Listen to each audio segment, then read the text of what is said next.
Welcome to the Startup Grind.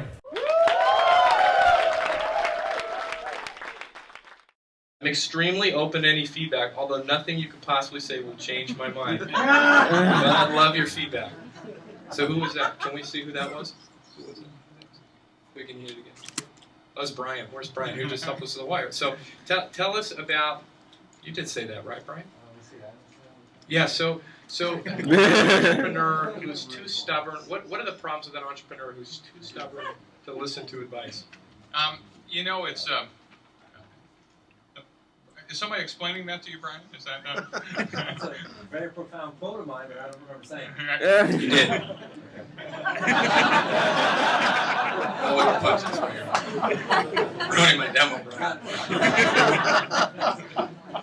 So, if you remember what I said earlier, is that one of the great things about entrepreneurs is your drive and your vision and what gets you up in the morning. And one of the things, in fact, one of the wonderful things about entrepreneurship is you've got to believe, right? If you don't believe, and you kind of quiver, everybody else behind you is going to crack, right? You are the titular leader because you see this vision. I mean, if you think about it, how many of you are founders? Okay?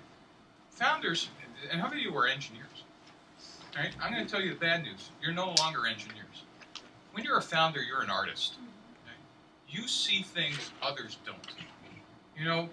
Michelangelo, when he was working on the Pieta, somebody came in and saw a 12-foot block of marble. And he said, "What the heck is this?" He said, "It's the most beautiful sculpture in the world." And when it's a 12-foot block of marble, he said, "You just can't see it." 2 years later, they come back, and their breath was taken away. It was the Pieta. If any of you have seen pictures, it is right up there. And they said, "How did you do that?" And he said, "I just removed the stone around the sculpture." And that's what a founder does. Beethoven was deaf when he did his last symphonies. But he heard something that no one else could hear. And like great founders, he was able to recruit early employees, the first symphony, to play something that no one else had ever heard. And so founder of Van Gogh, sitting in a field at night, it's a blank canvas. Next morning, there's a picture of Starry Night. There was his ear, but there was still Starry Night. I was bored, I couldn't hear. But what you guys are doing are actually closer to what artists do, the founders. Because you see something, and then you recruit an early group to say, no, look over there. Look, can you see it? Can you see over there? Come on with me, we're heading over there. So if you don't have that vision and passion, you can't recruit the team, and you can't even believe your own vision. The problem is the conundrum about entrepreneurship is that the vision is most often a hallucination. And so you need some process in the back of your head to test that process without losing faith. And the customer development process is just a great way to explain to your entire team, listen, this is where we're heading. This is it. This is the business model. But you know what? We're not going to be so stupid to ignore facts as we get out of the building. And that's the problem of we're going where we want to go, but I'm going to ignore all input is what tends to put you out of business. How do you balance that when the founder's got this incredible vision, and they say, I know this is the direction we need to go, and they get there and they're just flat out wrong, which you've said most people are. How does a founder then come to grips with that and say, okay, well, my vision was all screwed up, but now my vision is this, and we're going to head this way. How does that? So the mistake we used to make in doing this is we'd say, kind of like, oh, we'll hire some early salespeople and we'll go out and try to pre-sell the product. And of course, I don't know if you know how that works. Let's say I just hired this guy over here as my salesperson. Go out and ask him about our new product. Ask him what he thinks. It sucks. It sucks. Tell him it sucks. It sucks. Okay, all right. And you ask a couple more people. What do you want? No, ask a couple more people. You're the sales guy. All right, ask him over here. Yeah. It sucks. Yeah, great. All right. Now come back and tell the CEO. They don't want it. No, you don't want to say that. All right. And what do you think the first time you tell me that I'm going to say? Any idea?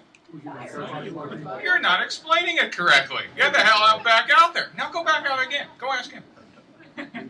So, all right. Now come back out and tell me a second time. You're fired. No joke. Anybody recognize this from Silicon Valley for founders? It can't be wrong. Why did I fire him? It's my idea. He's an idiot. Right? Now, wait a minute. Now we're going to do customer development. I'm on your board, or you believe the book. You're not allowed to hire anybody. You're the founder. Get the hell out and talk to customers. Now, the first time I talk to you, what do you tell me? It sucks. And I'm going, they just don't get it. Right? No one ever said that in this room, right? They just don't get it. Talk to somebody else. It's a, nah, couldn't be. Now, about the third or fourth time, cognitive dissonance is setting in because I'm the founder. It's my idea, and smoke is coming out of my ears, and there's no place to hide. Right there, you just got why customer development is valuable. There is no place. We're just talking about human nature here. I could ignore it by blaming other people. Now I got to deal with my vision, meeting the facts head on. Now, if I actually understood this process and had in my mind the entire business model canvas, I could actually start asking intelligent questions. Well, like, what would you buy? Or, gee, I just heard you say you would buy it if it was painted pink. What if I painted it kind of pink? Or, and now I could actually engage in understanding the problems and successes. The best example of this in my own career happened just after I joined this company called Conversion Technologies in the very early 1980s. There was a founder who had been in Intel and an old company called Digital Equipment, and they were going to build what was called, back then, a radical new product called a single board computer. They were going to do an entire computer on a board because it had a microprocessor on it. Just a breakthrough. Because mini computers were a room full of stuff. And so he thought he was going to sell thousands of these single boards to other computer companies who would somehow embed them in their own machines. And so he went to the first company called, NCR, and they saw the board and said, "Oh, this is great, Alan." And Alan said, "How many will you take?" And they said, 4. He said, 4? You mean 4,000? No, 4. Well, why wouldn't you take 4,000? Well, it needs an operating system, it needs languages, it needs a box, it needs, you don't have any of that stuff. Alan goes, "Oh, they don't get it." Calls another company called Prime Computer at the time. "Now, how many will you take?" 9. 9,000? No, 9. Same story. No operating system, no applications. Finally, this repeats, blah, blah, blah. He goes to a company called Burroughs. And Burroughs' guy said, 6. And Alan actually knew what the answer was going to be. He said, "Oh, you just want 6 for the prototypes?" "Yeah." And he said, I guess you want an operating system." "Yeah, if we had an operating system and apps." He said, "Well, how many would you take then?" "Oh, we could sell 10 or 15,000. He said, "Well, what would the operating system look like?" And they kind of went, blah, blah, blah. He said, "We have that." "Well, does it have any application?" "Sure. Which ones do you need?" "Well, we need a word processor spreader." "We got that too." "And a box." "Oh, what kind? Steel?" No, plastic. We have a plastic version, And like Alan went back to his co-founder who said, now remember, this is the early actually it was the late 70s, who said, "Alan, you just can't write an operating system and applications at the time." And Alan said, "Why?" Because they were hardware people. "Well, where do you get them?" And his co-founder said, "The only place in Silicon Valley you could get them is Xerox PARC. You'd have to hire half a Xerox PARC." Next week, Alan Michaels hired half a Xerox PARC.